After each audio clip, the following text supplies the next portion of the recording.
Today we are demonstrating terrain and body belays when we want a little extra security on a scramble.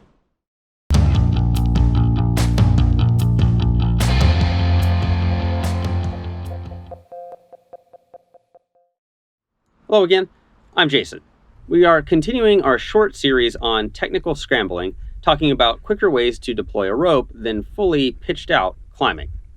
With this and every video in this series, please keep in mind that the simpler the system, generally, the less security the system will add. Like all things in climbing, we are facing trade-offs.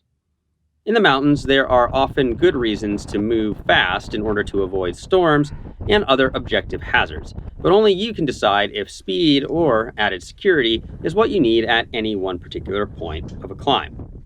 In essence, we are using this series to carve out a middle ground between secure but comparatively slow pitched climbing and free soloing.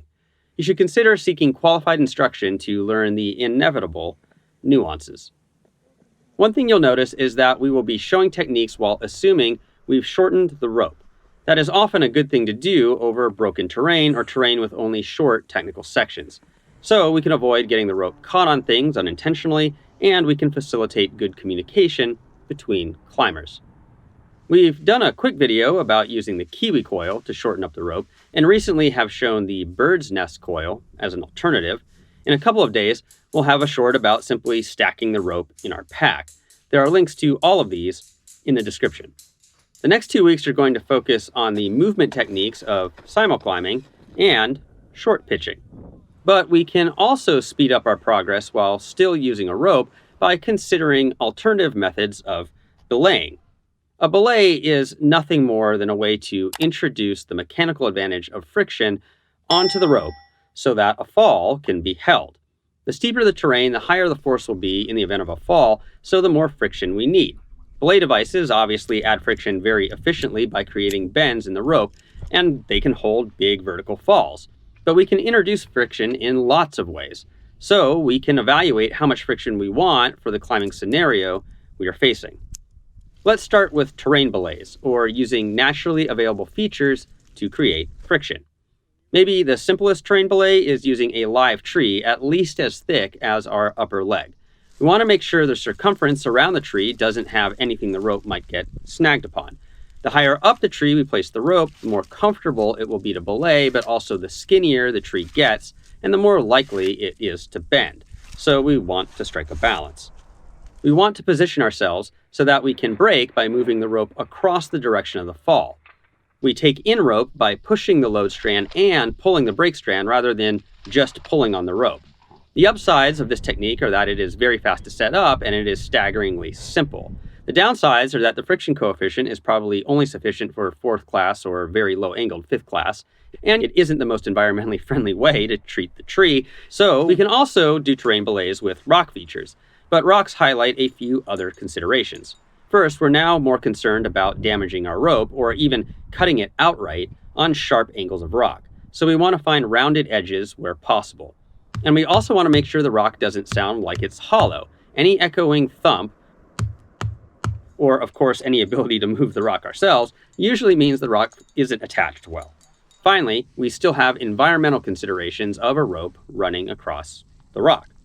Otherwise, we can consider counterbalanced terrain belays. This will usually happen on ridges. In its most extreme version, we could imagine a knife-edged ridge where each climber progresses on opposite sides of the ridge. If one climber slips, the other climber is obliged to let go of the wall, offering a counterweight. If that sounds sketchy, the more typical version is to use horns to weave the rope on the opposite side that the climber is traveling on. So because we aren't really wrapping the rope around the object as a brake, it really is our body weight, the counterbalance, that keeps the falling climber from taking a big fall.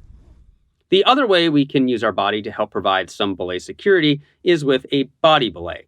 Here we are using ourselves to add in the necessary friction to the system. These seem to make sense when we have a lot of loose ground, so terrain belays or building anchors isn't really possible. Maybe the most common is the hip belay.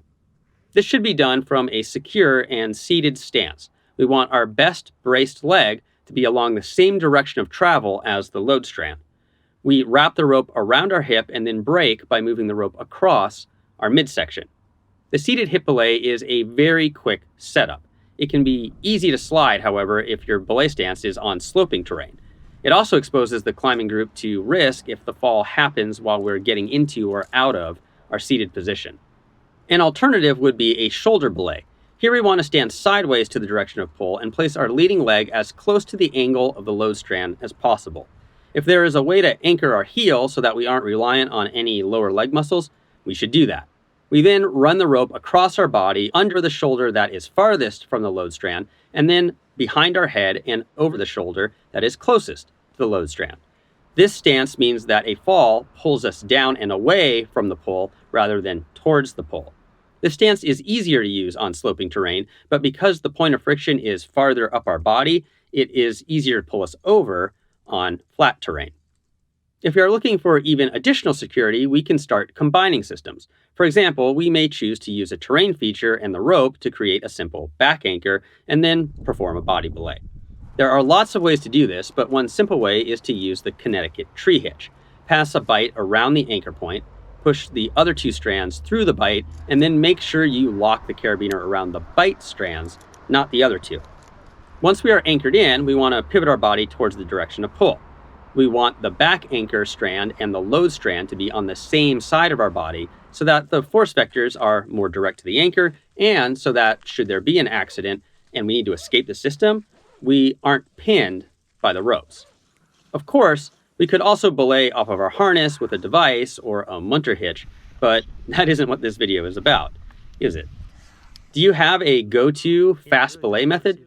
Tell us what you like about it in the comments.